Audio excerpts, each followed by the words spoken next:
we have a little bit of an update for something that happened on our channel a few days ago.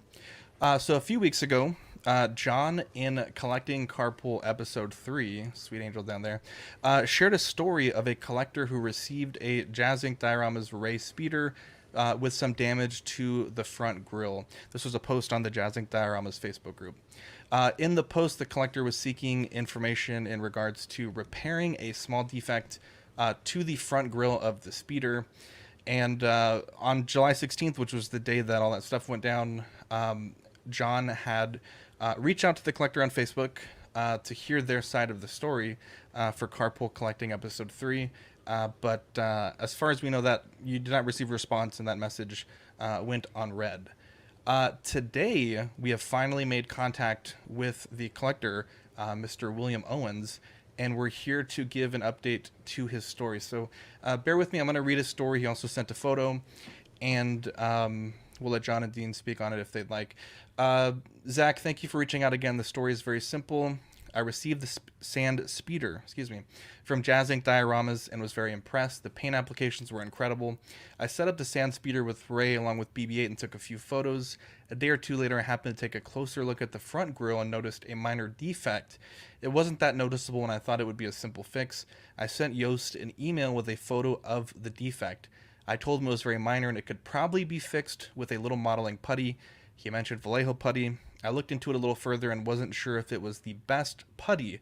That's when I asked the Facebook group, in this case Jazz Inc. Dioramas, what putty would be best for the repair.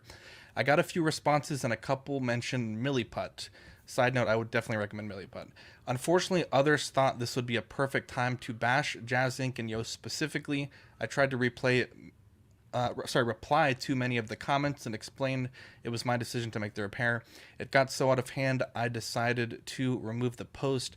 That is basically the story. I certainly learned my lesson. Sincerely, William Owens. We do have also a photo here of the speeder. So congratulations, William, and thank you for reaching out to us and allowing us to share this updated story with the people on YouTube.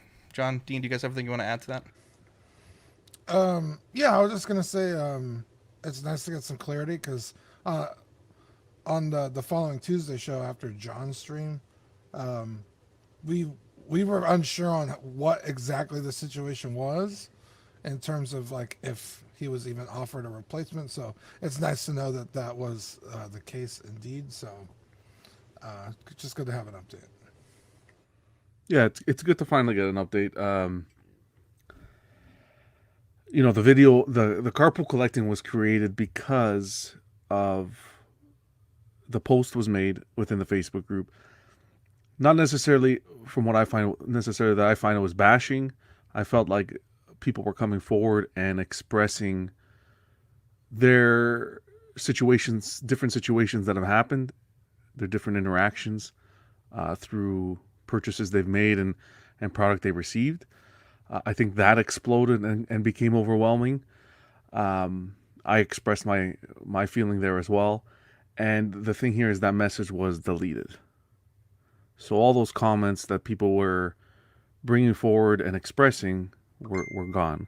So then at that point, I said, you know what? Let's do a carpool collecting episode to bring it to light. So yeah, happy that things came forward. I don't think the situation is necessarily flatlined as of yet. I think there's still things that need to be rectified. A lot of people came forward through the Facebook as well as on YouTube through the comments. So it's good to see that some good news is coming to light, but I think there's still a lot of stuff that need to be steamrolled and clarity provided to many people. Definitely. Now, as far as the video, we have a pinned comment on the carpool collecting from William. So if you click on that video, that's the first comment that you will see. We're also, I know After Dark's not necessarily everyone's jam, for better or for worse. So we're going to cut out this portion as well to be its own video. And that way, if we lock this down for Patreon, it's not like we're hiding this chunk of the video. It'll also be on the channel as its own thing. So with that being said, it is Wednesday, my dudes, and we have a very special After Dark for you guys.